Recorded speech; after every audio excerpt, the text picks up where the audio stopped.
Good morning, everybody. Good morning, good morning. Hopefully you can hear us. So my name's Rob Malcolm. I'm Chief Product Officer from Imagine Communications. I'm joined by Jeff Eales, one of my favorite people in the whole world, and somebody who is an oracle of all knowledge when it comes to television. And we're just going to have a chat this morning. Yep. No slides. Nope. We've got 15 minutes to talk about, not a very complicated topic, which is next generation, systems. And so we've been on a journey together for a couple of years now. Yep. And that journey, I would say, is about moving, our systems technology into the cloud, and about making one platform, regardless of the screen, one audience, one measurement, one currency, eventually. Yep. And so maybe if we just start with why the cloud? I mean, these systems have been running on-premise for decades. What do we think the benefits of moving to the cloud are for Sky Media? Well, there's the obvious. Good morning, everybody. But by the way, if you ask enough questions, eventually they'll let you have a little bit of time by yourself, okay?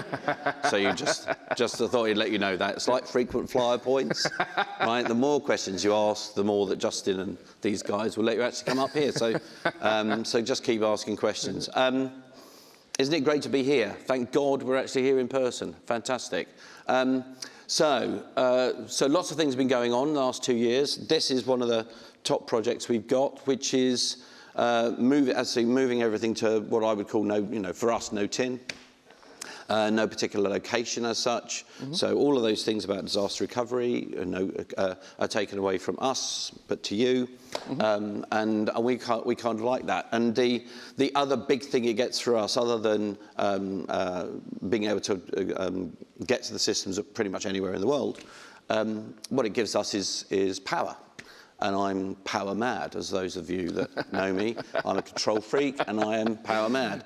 And one of the things we've always wanted to do, back in, when Simon Thomas was 60, about 25 years ago,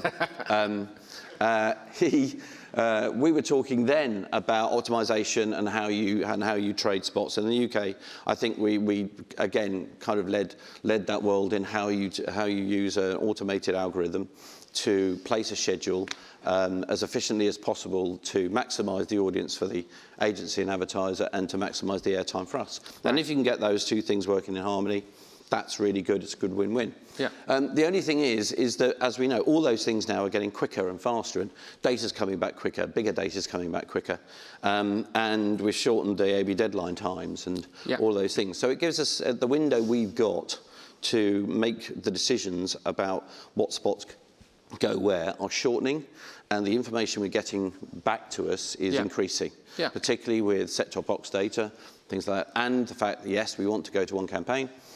We launched one campaign last year, and it's been a very, very interesting journey trying to get, and you've got me again later on this afternoon talking to Simon about how you connect those two, because it's very easy, it's relatively easy for panels to say, this is where we're going, but it's, if you like, it's people like us that end up with the problem, and with people like Paul Good that work out actually how it's going to work, okay?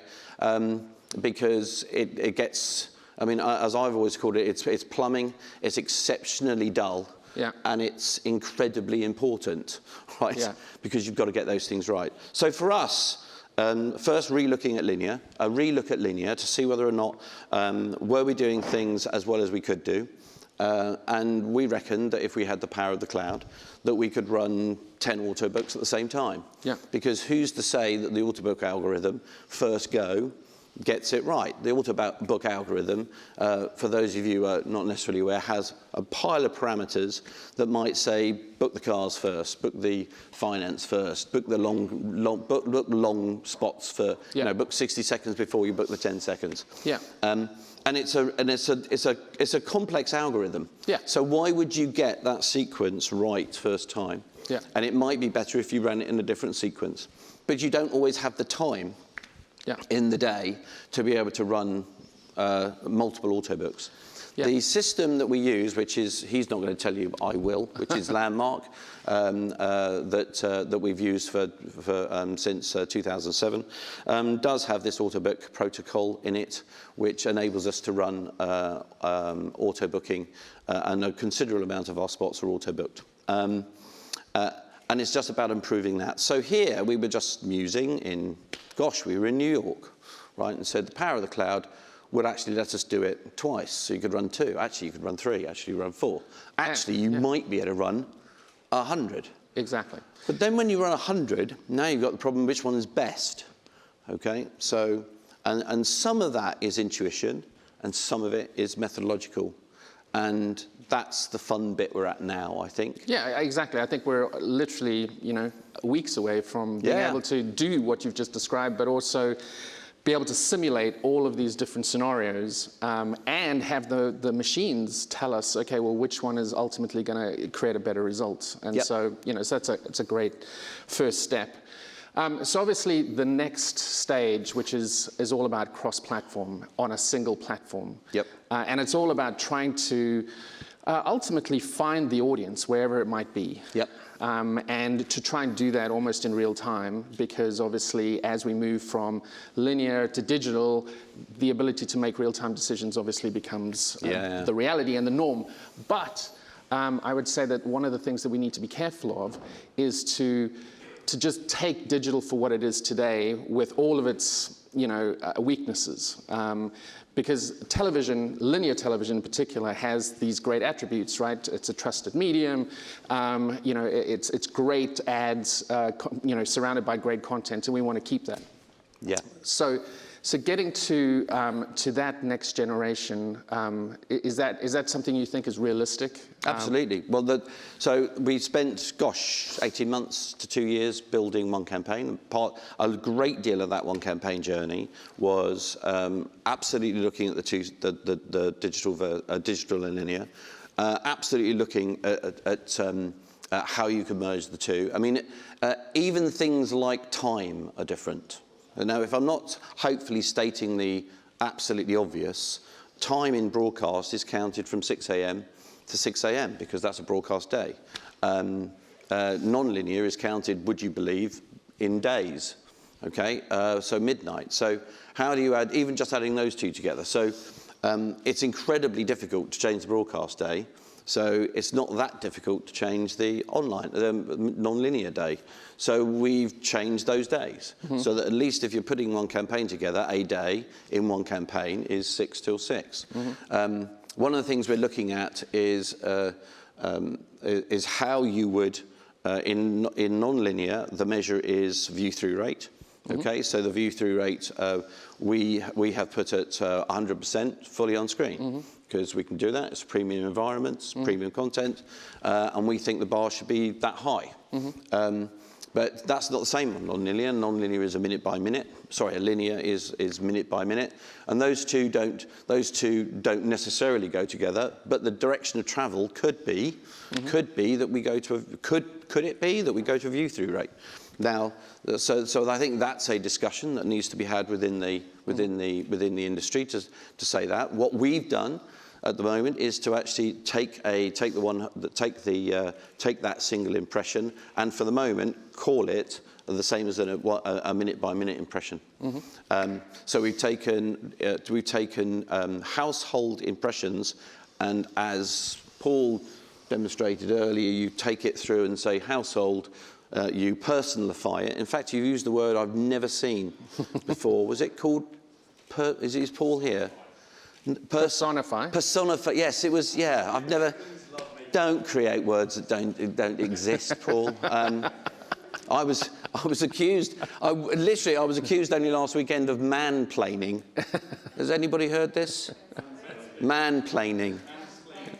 That's man-explaining or something. I said, no, seriously, take two words, put them together, create another one, you get a whole new language, right? So I hope I'm not man-planing to anybody. Man-explaining. I always thought it was man-planing. I don't know.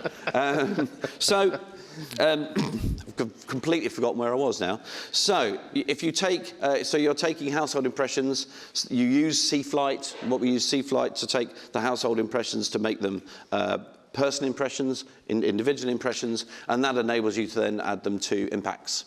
And we do that for one campaign for 25 audiences. So we were effectively trying to mimic what we've been selling in linear against 30, 40 audiences. Yeah.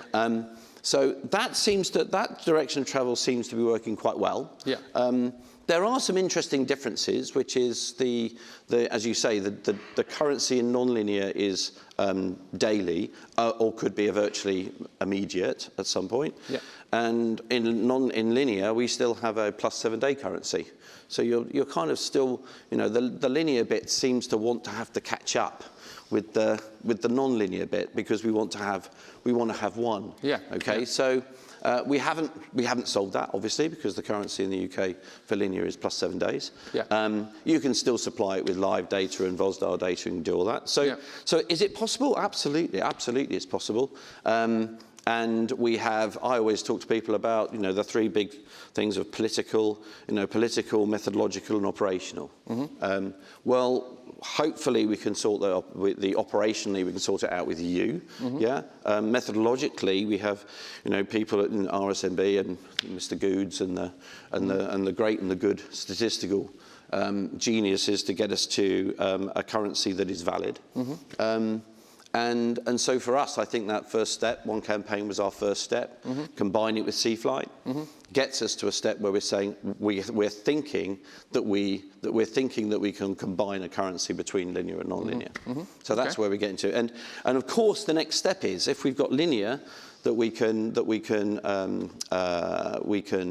Autobook in the cloud, yeah. so that we can change the linear schedule, then that means we can potentially schedule against the non-linear schedule. So of yeah. course, the next thing would be, can we forecast the same way? Yeah. We forecast ad breaks 6-7 weeks in the future.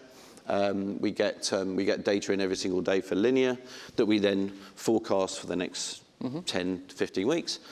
So why can't we do that for non-linear? The non-linear forecasting within ad servers needs some work. Mm-hmm. Guy was, I think, yesterday, is it? Not Guy, Paul,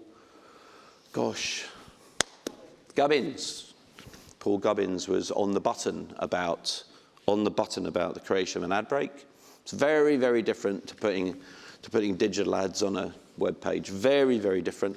And merging that together with a programmatic element when you want to keep an ad break as good as you can in terms of commercial separation, HFSS regulations, yeah. all of those things is a real challenge. And that's where yeah. the linear system wins big, because the linear system effectively drives the whole of Adsmart. Yeah. Yeah, the whole of Adsmart, every Adsmart decision is based on a piece of data sitting in the linear system about program restrictions, ad restrictions, all of those things. Yeah. And that data needs to move between those two yeah. worlds better than it does now. And that's what Paul that's what Paul was talking about yesterday. Yeah. And he's absolutely on the button. And if I wasn't up to my question limit, I would have asked him lots of questions about it. We've got a little bit more time, but I think that's a great segue to the school of thought that says, well, digital works fine. Why don't you just get rid of this thing called linear? Let's just focus on everything being dynamic, ad insertion, everything being programmatic. Let's just go that way. I think that we share a similar view of the future, which is not only is linear going to be around for a very long time. In fact, I would argue that linear in some shape or form will be around forever, particularly because of live sports and news and those types of things.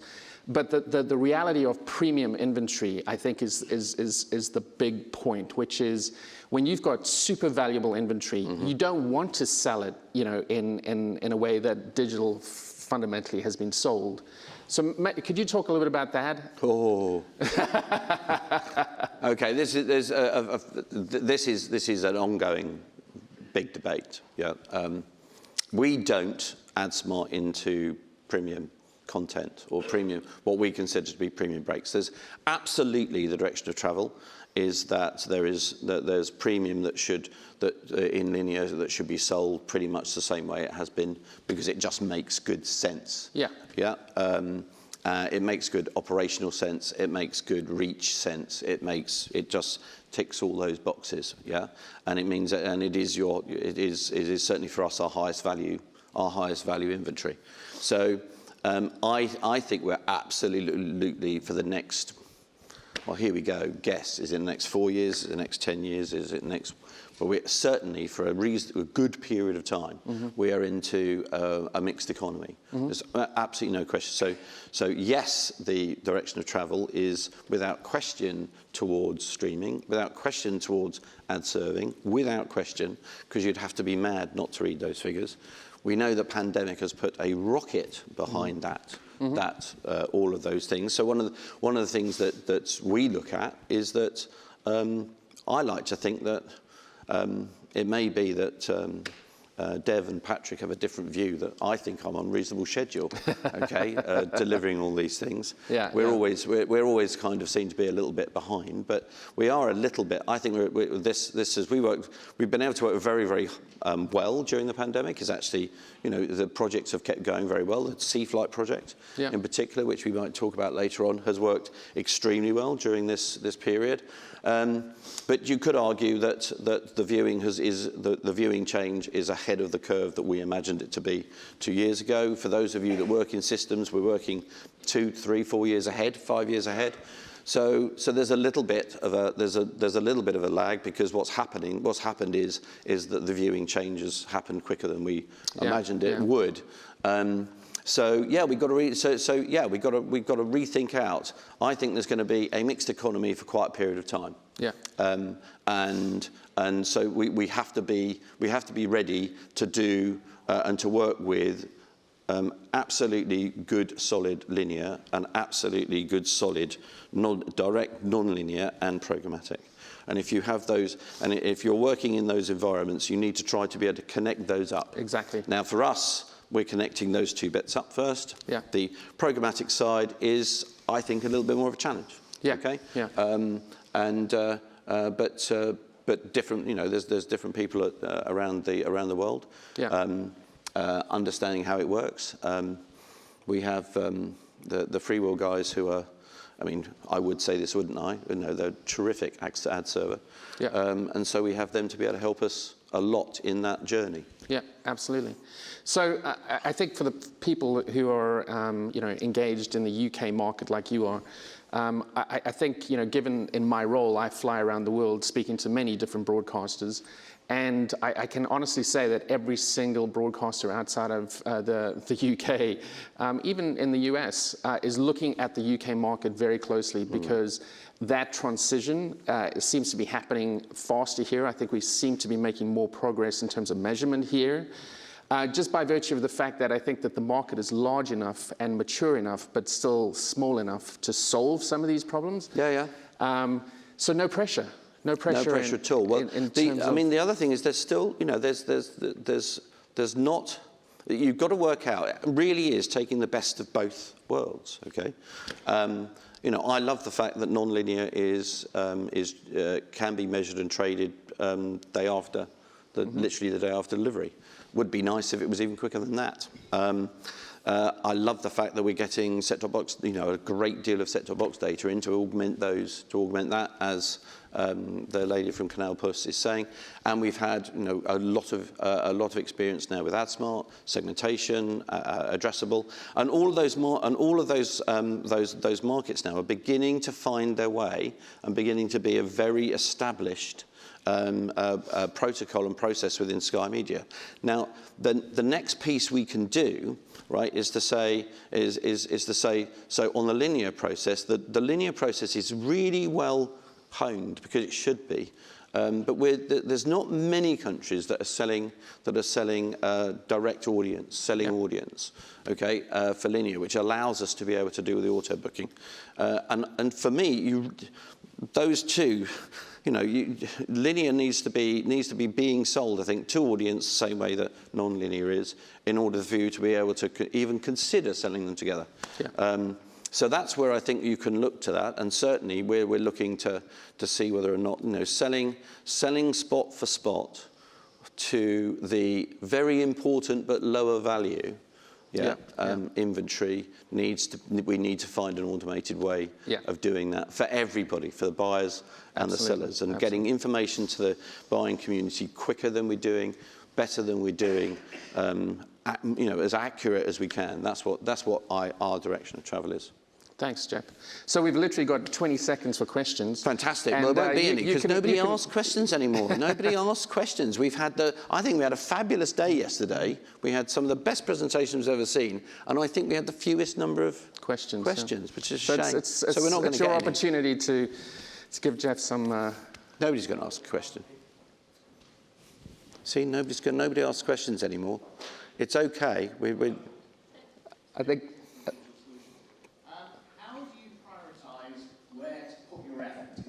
Developing new systems? Is it about letting the technology lead or the business lead? Oh, 99, well, I mean, I know people say this, incredibly good question. It actually depends. I mean, for instance, that conversation we just had was not directly business-led.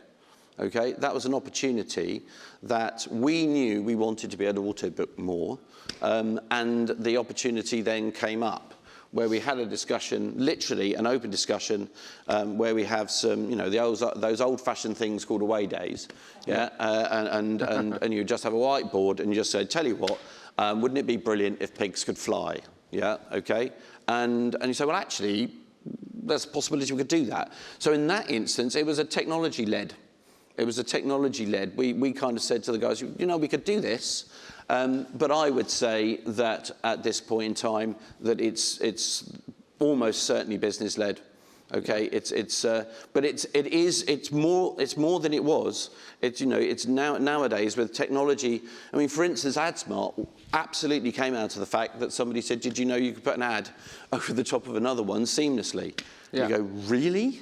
Yeah. Okay, so even though there was people talking about smart television, smart advertising, there was a bit of a disconnect between could you do it. I don't know whether that's answered your question, but the answer is mostly business, but sometimes not. More often, and a little more often, technology can go a little bit further than the business thought it could. Yeah. Okay, so that's where we really get into that. So that's how it's led. The only thing I tell you is it's actually really aggressive. Okay, what we're being asked to do now is I'm here, and those of you will be staggered to know I'm only 63. Okay, because I know I look a hell of a lot younger. And somebody did talk about lookalikes yesterday, which is great because I can tell my lookalike story, which was 20 years ago, I was mistaken for George Clooney. Okay? Whole nother story, actually true. However mad that might seem, actually true. But yeah, we've now got to we've definitely got to a stage now where I think that those two things are pretty seamless. It's a full discussion about where the business wants to go, where the technology can take them, and how quickly we can do it. Yeah. But it's never been. I've never enjoyed my career more. It's the best time. All of you, if there's youngsters in the audience, wow, you've got some fun ahead of you. Seriously, most fun I've had in TV ever. Jeff, thank you very much. Fantastic. It's been amazing. Thank you. Cheers.